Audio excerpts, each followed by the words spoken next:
Everyone, आज हम nucleophilic addition reactions के बारे में बात करने वाले हैं। तो इसमें हम ये जानते हैं कि न्यूक्लियोफिलिक एडिशन रिएक्शन क्या होता है। सबसे पहले हमें ये पता करना होगा कि वर्ड न्यूक्लियोफिलिक का मतलब क्या होता है। न्यूक्लियोफाइल का मतलब ये होता है ऐसे इलेक्ट्रॉन या ऐसे स्पीसीज जिनके पास न्यूक्लियस की कमी होती है, जिनके पास न्यूक्लियस के भूखे होते हैं, उनको हम न्यूक्लियोफिलिक इलेक्ट्रॉन्स बोलते हैं या स्पीसीज़ बोलते हैं। तो आगे चलते हैं, ये न्यूक्लियोफिलिक एडिशन रिएक्शन भी होते हैं, न्यूक्लियोफिलिक सब्स्टिट्यूशन रिएक्शन भी होते हैं। तो हम देखते हैं कि जो अल्डिहाइड और कीटोन वाला चैप्टर होता है, तो अल्डिहाइड और कीटोन जो होते हैं उनमें न्यूक्लियोफिलिक एडिशन रिएक्शन शो किया जाता है। आप सबके ये दिया होगा, पेज नंबर 358 पे दिया हुआ है, आप देख सकते हो। आगे हम बात करते हैं जैसे mechanism of nucleophilic addition reaction की कैसे होती है। तो आपको ये दिख रहा होगा कि हमारे पास एक कार्बोनिल ग्रुप है और कार्बोनिल ग्रुप में हमें पता है कि ऑक्सीजन इज़ मोर रिएक्टिव होता है देन दिस कार्बन एटम। तो अब हम बात करते हैं आगे कि इसका मैकेनिज़्म कैसे चल रहा है, ठीक है। तो आगे देखिए, जैसे कि इसमें कहा जा रहा है कि न्यूक्लियोफाइल अटैक करता है आपके इलेक्ट्रोफिलिक कार्बन एटम पे। इलेक्ट्रोफाइल कार्बन एटम का मतलब क्या होता है, जिसके पास इलेक्ट्रॉन्स होते हैं। तो हमारे ये कार्बोनिल ग्रुप होता है, कार्बोनिल ग्रुप के पास इलेक्ट्रॉन्स होते हैं। तो हमारा ये न्यूक्लियोफाइल है, ये न्यूक्लियोफाइल आके अटैक करता है हमारे कार्बोनिल ग्रुप पे, इलेक्ट्रोफाइल पे अटैक करता है। अटैक करने के बाद क्या होता है, वो पहले पोलर स्ट्रक्चर में होता है कार्बोनिल ग्रुप, लेकिन बाद में जैसे ही न्यूक्लियोफाइल आके अटैक करता है तो उसका स्ट्रक्चर चेंज हो जाता है और ये परपेंडिकुलरली उस पर अटैक करता है। और हमारा कार्बोनिल ग्रुप जो कि sp2 हाइब्रिडाइजेशन पहले शो कर रहा था, अब वो शो करेगा sp3 हाइब्रिडाइजेशन। आपकी बुक में मेंशन किया हुआ है, यहाँ पे देखिए। सॉरी, आगे बात करते हैं। Hybridisation of the carbon changes from sp2 to sp3 in this process and the tetrahedral alkoxide intermediate produce हो जाएगा। अब हमारे पास स्ट्रक्चर जो होता है प्लेनर से टेट्राहेड्रल हो जाएगा। पहले हमारे पास स्ट्रक्चर प्लेनर थी, अब हमारे पास स्ट्रक्चर टेट्राहेड्रल हो गई।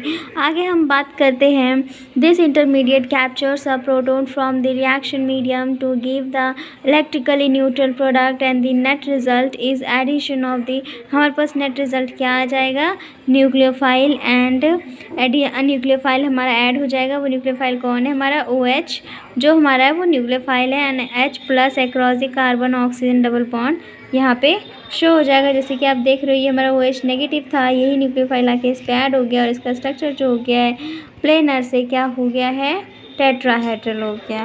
नाउ आगे हम रिएक्टिविटी की बात करते हैं। तो रिएक्टिविटी क्या है, रिएक्टिविटी जो होती है, एल्डिहाइड जो होते हैं आर मोर रिएक्टिव होते हैं देन कीटोन्स के। क्यों होते हैं ऐसा electrophilic nucleophilic substitute addition reaction में, ऐसा इसीलिए होते हैं क्योंकि एल्डिहाइड्स के पास दोनों साइड में एल्काइल ग्रुप नहीं पाए जाते हैं, जबकि कीटोन्स में दोनों साइड एल्काइल ग्रुप पाए जाते हैं। इसकी वजह से उसके पास कीटोन के पास मोर स्टेरिक हिंड्रेंस होता है जो कि एल्डिहाइड में नहीं होते हैं।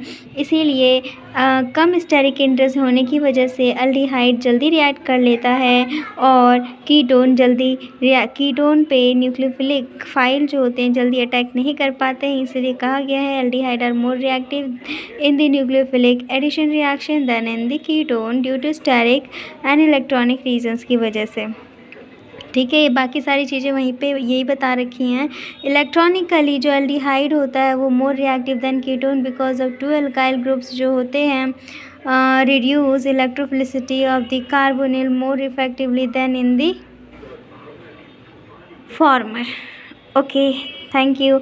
आगे हम इसमें बात करते हैं, ये तो हमने देख लिया इसके न्यूक्लियो केमिकल रिएक्शंस में जो एल्डिहाइड रिएक्ट करते हैं। एल्डिहाइड में केमिकल रिएक्शंस कितने प्रकार के होते हैं। तो पहला हमने न्यूक्लियोफिलिक एडिशन देख लिया। अब हम पढ़ते हैं कि न्यूक्लियोफिलिक एडिशन में 3 चीज़ें होती है। एक तो मैकेनिज़्म देख लिया हमने, न्यूक्लियोफाइल का मैकेनिज़्म क्या था, दूसरे उसकी न्यूक्लियोफाइल का रिएक्टिविटी कैसी होती है, तीसरी चीज़ हम देखते हैं, क्या देखते हैं तीसरी चीज़ हमें पता चलेगी कि सम इम्पॉर्टेंट एग्जांपल्स हमें है न्यूक्लियोफाइल एडिशन रिएक्शन के, कुछ एग्जांपल्स दे रखे हैं, ठीक है। तो हमारे पास यहाँ पे जो HCN और OH है, यहाँ पे जो आपको मेंशन किया हुआ है ये न्यूक्लियोफाइल्स हैं, ठीक है, और ये आपको बता रखा है। तो हमारे पास देखो कार्बोनिल ग्रुप होता है, कार्बोनिल ग्रुप पे ये न्यूक्लियोफाइल आके अटैक करेगा, किस पे अटैक करेगा, इस कार्बन एटम पे अटैक करेगा, कार्बोनिल एटम पे, और इसके पास जो पाई इलेक्ट्रॉन्स थे दोनों वो शिफ्ट हो जाएंगे इस ऑक्सीजन एटम पे, तो ऑक्सीजन पार्शली नेगेटिव हो जाएगा। आगे हम बात करेंगे और हमारा ये जो कार्बोनिल ग्रुप का जो ये स्ट्रक्चर था वो इस तरह से समथिंग लाइक दिस चेंज हो जाएगा।